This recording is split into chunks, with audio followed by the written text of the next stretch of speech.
બાપુને ગોપાલભાઈ યારે જોઈએ એવો મનમેળ નતો.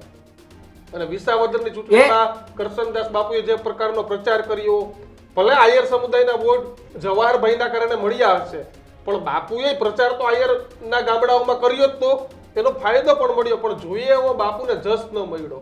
નારાઓ લાગ્યા તો તે જવાહરભાઈ જિંદાબાદના નારાઓ લાગ્યા. જે જવાહરભાઈ ભાજપમાં છે, અરે જવાહરભાઈ એવું કીધું જ નથી કે મેં ભાજપ છોડી દીધી. તો આ ઘટના છે કે ગોપાલભાઈ એને જોઈએ એવો મનમેળ નતો. જી, જો મારે ગોપાલભાઈ સાથે કઈ વ્યક્તિગત તકલીફ હોય તો આપણે આ ફિલ્ડ છે એ તો ઠીક કે આપણે ટ્રાય કરીએ કે બને એટલું સાત્વિકતા તરફ કામ થાય. બાકી આ ફિલ્ડને દેશ અને દુનિયા ઓળખે છે. વાત પાડી દેવાની હોય એ તો તમે પણ સ્વીકારશો, વાત પાડી દેવાની હોય. ઓફિશિયલી એટલા માટે તો આ બધા ખુલાસા કરવા પડે છે કે ઓફિશિયલી કાલસારી જિલ્લા પંચાયત મને સોંપવામાં આવી હતી વિસાવદર વિધાનસભામાં, પણ મેં તાકાતથી ફટાફટ રાઉન્ડ લઈ લીધો ને લોકોને ધોણાવ્યા, લોકોને સત્ય સમજાવવાનો પ્રયત્ન કર્યો. હકીકત એટલે એમાંથી હું થોડોક મને ટાઈમ મળ્યો એટલે 2 નંબર ઉપર ઓફિશિયલી મને ચુડા જિલ્લા પંચાયત આપવામાં આવી હતી કે બાપુ હવે આમાં ગામડાઓમાં સત્ય વાત લઈને તમે જાઓ. હવે મારી મહેનતનું ફળ આ મારી કે ગોપાલભાઈની કે એકલી આમ આદમી પાર્ટીની નહીં, this is the team work.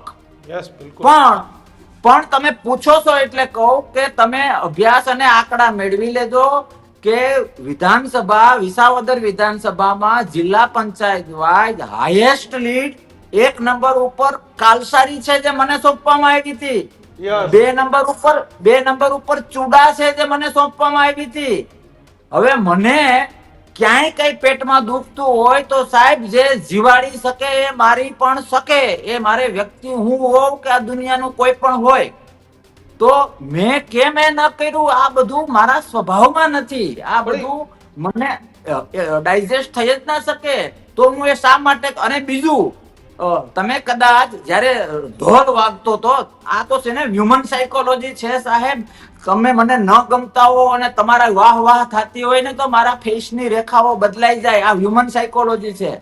હું તમને અને ગુજરાતને વિનંતી કરું છું કે જેમ લીડ વધી જતી હતી એ ટાઈમના મારા પત્રકારો સાથેના ઇન્ટરવ્યુ, વિજય થયા પછી ને વિજય યાત્રામાં મારો ફેસ તમે જોઈ લેજો. હું ટીમ વર્કમાં માનવા વાળો છું. અરે હું યુવાનોને નોન પોલિટિકલ યુથ મોટિવેશનમાં આ બધું શીખવાડું છું.